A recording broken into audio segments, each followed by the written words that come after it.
Boys and girls, today we're reading The Mitten, adapted and illustrated by Jan Brett. You've probably read a lot of Jan Brett books before, like The Hat. Inside we'll see the title page, again by Jan Brett, and dedication is to Sylvia Kyle, Ruth Ann Johnson, Rebecca Lim, and Tad Beagley. Miss Kuhn and I are going to take turns reading it to you, so make sure you look at the pages and all the details as we read. Once there was a boy named Nicky who wanted his new mittens made from wool as white as snow.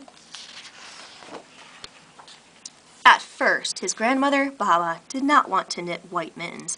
"If you drop one in the snow," she warned, "you'll never find it." But Nicky wanted snow-white mittens, and finally Baba made them for him.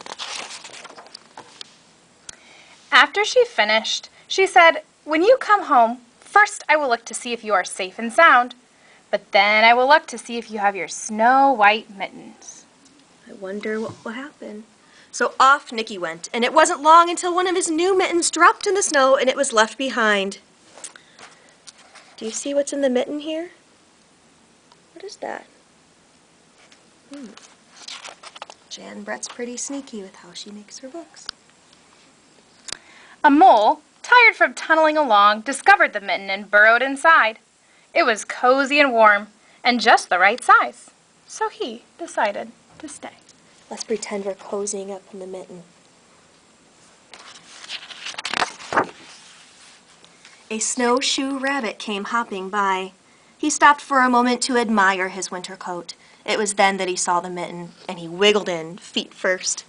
The mole didn't think there was room for both of them, but when he saw the rabbit's big kickers, he moved over. I think I would too. Next, a hedgehog came snuffling along. Having spent the day looking under wet leaves for things to eat, he decided to move into the mitten and warm himself. The mole and the rabbit were bumped and jostled, but not being one to argue with someone covered with prickles, they made room.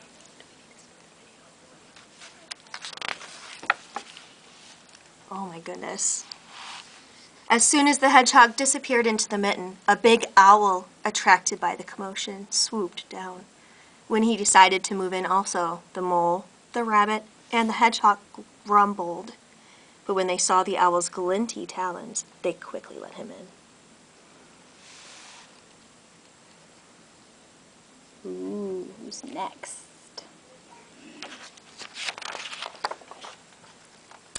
Up through the snow appeared a badger.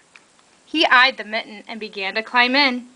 The mole, the rabbit, the hedgehog, and the owl were not pleased. There was no room left, but when they saw his diggers, they gave him the thumb. Let's give a thumbs up. Kind of noticing the animals are getting bigger. Are you noticing anything else about the animals and how they're changing by type? Miss Kuhn, what do you think? Are they getting... Ooh, I noticed. Ooh, it looks like there's some predators coming. It started snowing, but the animals were snug in the mitten. A waft of warm steam rose in the air, and a fox trotting by stopped to investigate. Just the sight of the cozy mitten made him feel drowsy. The fox poked his muzzle in. When the mole, the rabbit, the hedgehog, the owl, and the badger saw his shiny teeth, they gave the fox lots of room. Oh, a great bear lumbered by. He spied the mitten all plumped up. Not being one to be left out in the cold, he began to nose his way in. The animals were packed in as tightly as could be. But what animal would argue with a bear? The mitten swelled and stretched. It was pulled and bulged to many times its size, but Baba's good knitting held fast. Along came a meadow mouse, no bigger than an acorn. She wriggled in the one space left and made herself comfortable on top of the great bear's nose. Make a prediction, boys and girls. Look at that next little picture. What's going to happen next?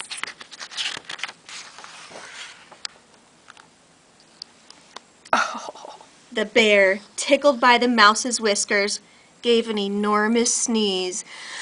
Ah, ah, ah, choo! The force of the sneeze shot the mitten up into the sky and scattered the animals in all directions. On his way home, Nicky saw a white shape in the distance. It was the lost mitten, silhouetted against the blue sky. As he ran to catch his snow-white mitten, he saw Baba's face in the window.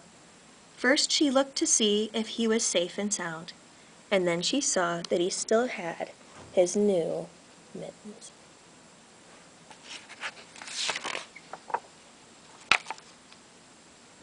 The end.